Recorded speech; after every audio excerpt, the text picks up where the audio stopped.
adik-adik, selamat hari Minggu. Bagaimana kabarnya? Semoga semuanya dalam keadaan sehat-sehat ya. Hari ini kita akan belajar sekolah minggu dari rumah. Namun sebelum kita belajar, Kak Angel mau mengajak semua adik-adik untuk berdiri. Kita akan menaikkan sebuah pujian yang berjudul Bapakku datang padamu. Yuk, kita bernyanyi bersama-sama.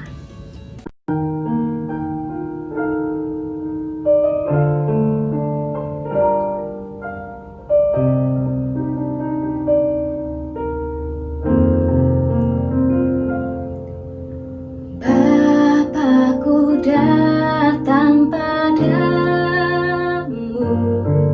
naikkan ucapan syukur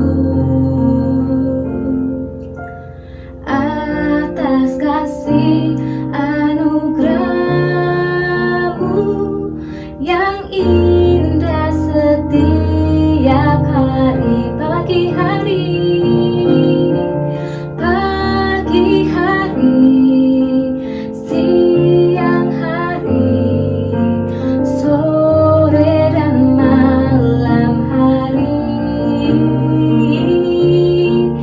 tak hentinya mengucap syukur atas kebaikan-Mu. Tak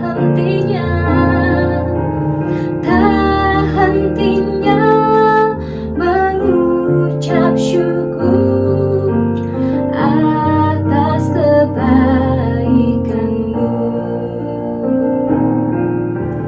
Tak hentinya mengucap syukur atas kebaikan-Mu.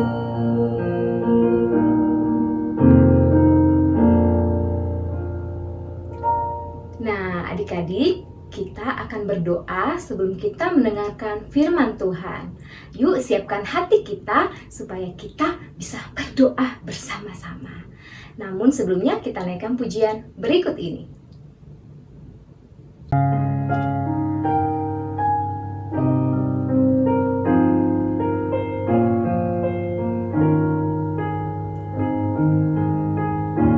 Tanganku ada dua,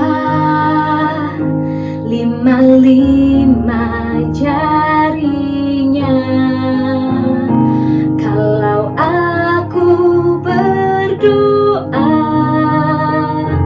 ku lipat semuanya.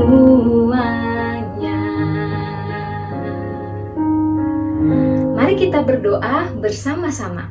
Lipat tangannya, tutup matanya, kita berdoa. Tuhan Yesus, terima kasih untuk hari ini, untuk hari yang baru yang Tuhan berikan bagi kami.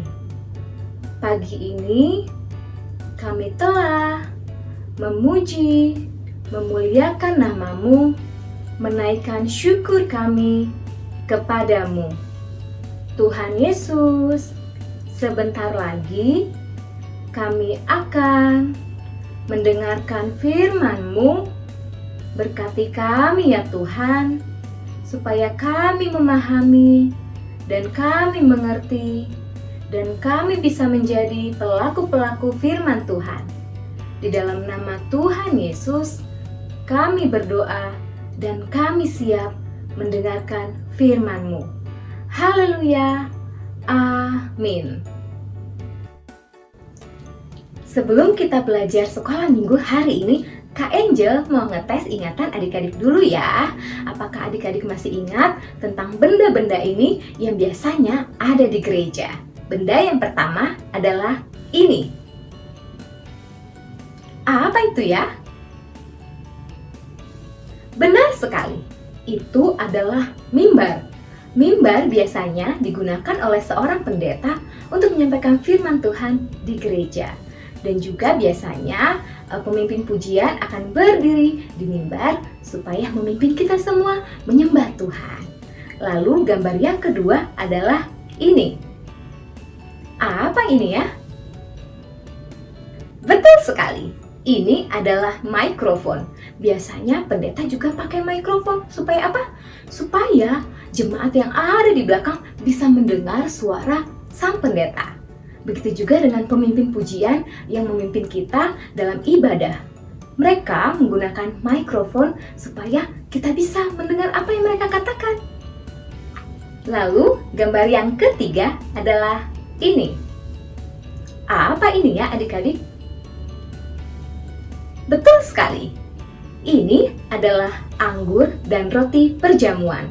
Biasanya di gereja, ketika ada perjamuan Tuhan, kita akan makan roti dan minum anggur.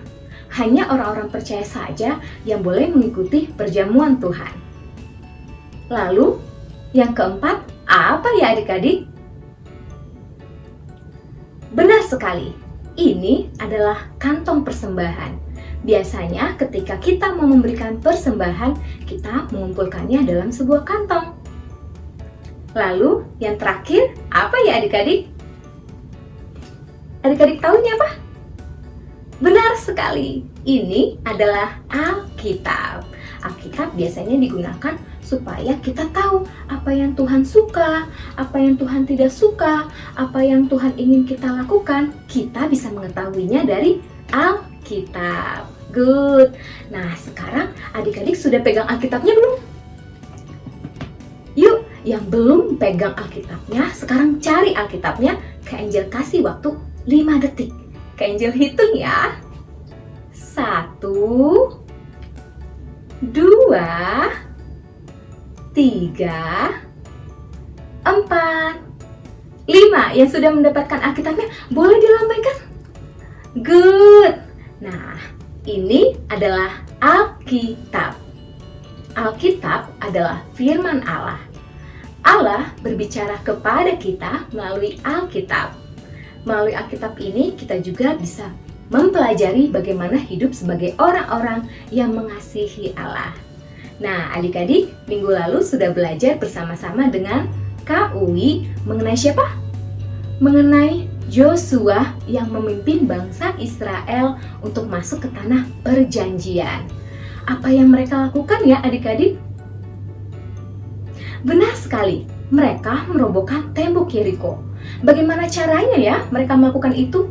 Soalnya temboknya kan tinggi sekali. Bagaimana caranya mereka merobohkan tembok Yeriko? Ada yang tahu?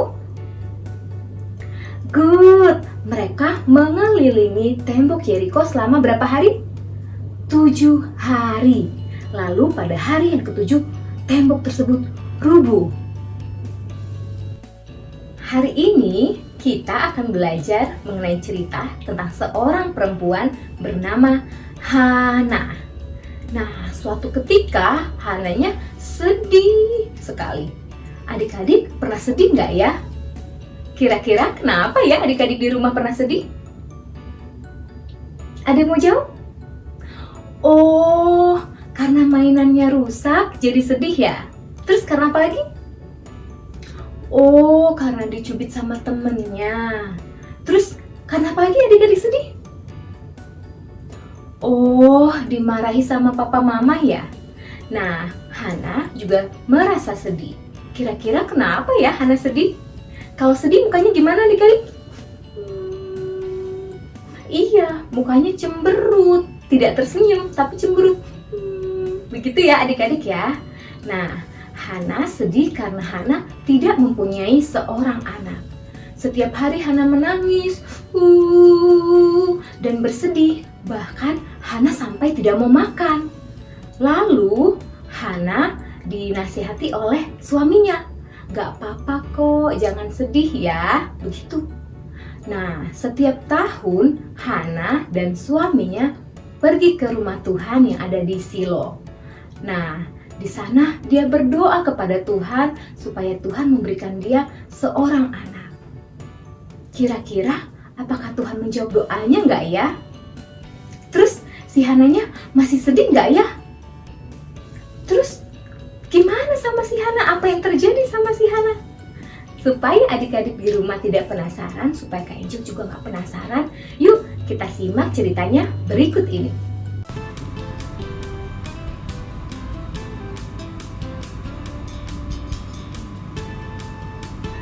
Ini adalah Hana. Hana menikah dengan seorang laki-laki bernama Elkana, tapi mereka tidak memiliki seorang anak. Hal ini membuat Hana sangat sedih. Setiap tahun Hana dan Elkana pergi ke rumah Tuhan di Silo untuk berdoa kepada Tuhan dan memberikan persembahan. Hana menangis dan berdoa. Dia berkata kepada Tuhan, kalau Tuhan memberinya anak, maka Hana akan mengembalikannya kepada Tuhan.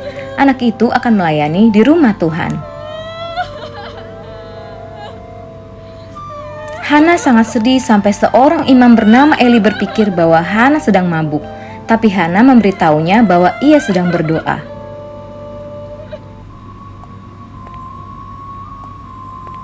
Imam Eli berkata kepada Hana, semoga Tuhan memberinya apa yang dia doakan. Hana pun tidak sedih lagi. Setahun kemudian mengandunglah Hana dan melahirkan seorang anak laki-laki bernama Samuel.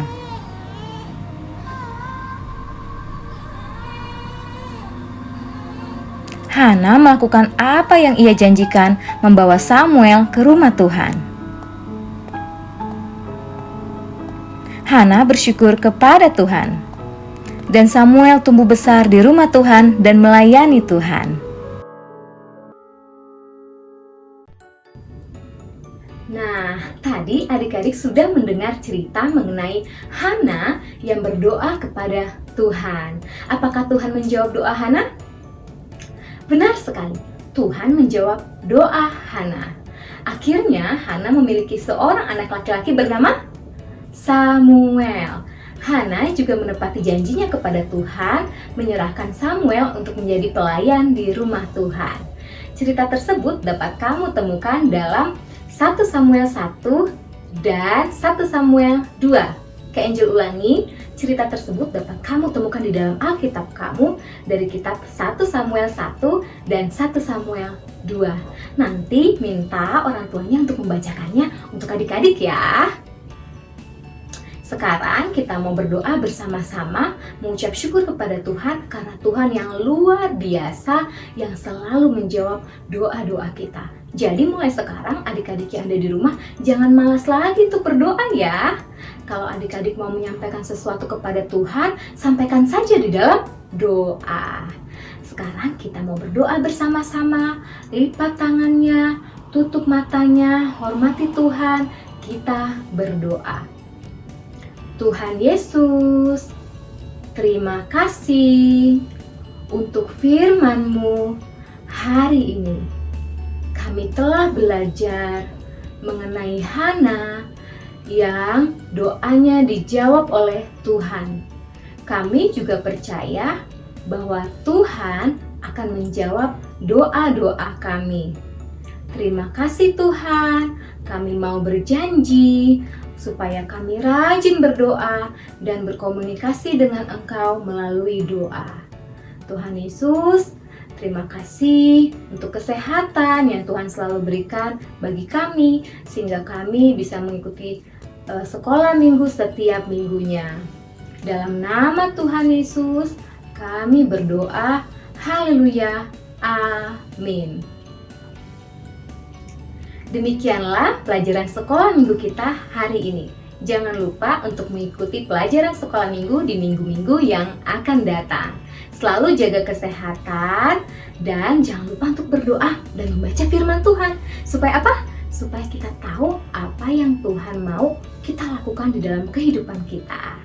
Nah, sampai jumpa di minggu depan. Tuhan Yesus memberkati. Selamat hari Minggu. Dah.